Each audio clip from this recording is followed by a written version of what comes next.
అసలు నేను ఎమ్మెల్యేగా ఉంటే ఎన్టీఆర్ టిట్కోళ్ళ దగ్గరికి నేను కట్టినీళ్ళు తాళాలు ఎత్తాక ఎమ్మెల్యేగా నేను వెళ్తే నన్ను పైనుంచి గెంటేసి కొట్టి మా మీద దాడి చేశారు. నైఫ్లు కూడా దొరికినాయి ఆ రోజు, బటన్ నైఫ్లు. ఎంత దుర్మార్గం చూసుకోండి. నేను ఎమ్మెల్యేగా ఉన్నాను, ఎన్టీఆర్ టిట్కోళ్ళు కట్టింది మనము, దానికోసం పోరాడింది నేను. పాలకొల్లు నుంచి అసెంబ్లీ వరకు 170 కిలోమీటర్ల సైకిల్ తొక్కుని మొన్నటి నెలలో వెళ్ళింది నేను.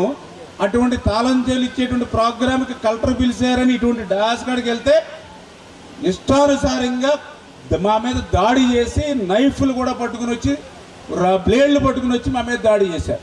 అది వాళ్ళ సంస్కృతి. మేము మట్టబర్ వెళ్ళాం, వాళ్ళు కూడా ఇట్లానే ఒక రోడ్డు గురించి అడిగే మా గురించి వచ్చారు నా దగ్గరికి. ఆల్రెడీ దానికి కూడా ఆ రోడ్డు కూడా శాంక్షన్ చేసాం. ఆల్రెడీ శాంక్షన్ చేసిన రోడ్డుకే వచ్చారు. ఓన్లీ పైకి రండి అమ్మా నన్ను వాగ్వాదం పెట్టుకుంటారు శాంక్షన్ అయిపోయిన రోడ్డుకి.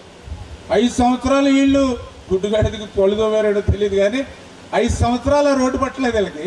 ఇప్పుడు నేను శాంక్షన్ చేస్తే స్టేజ్ మీద ఎక్కి అంటే ఎంత స్వేచ్ఛ ఇచ్చాం మనం. ఎమ్మెల్యేగా ఉండి నన్ను స్టేజ్ ఎక్కనివ్వలేదు. ఈవేళ మన పరిపాలనలో నేను ఎమ్మెల్యే మంత్రిని, ప్రోటోకాల్ ఉంటుంది, గవర్నమెంట్ ప్రోగ్రాము అన్నా సరే వాళ్ళు గౌరవంగా స్టేజ్ మీద తీసుకొస్తే ఆర్గ్యుమెంట్ అంటే మనం ఇచ్చేటువంటి స్వేచ్ఛను కూడా ఎట్లా దుర్వినియోగం చేసుకుంటున్నారు.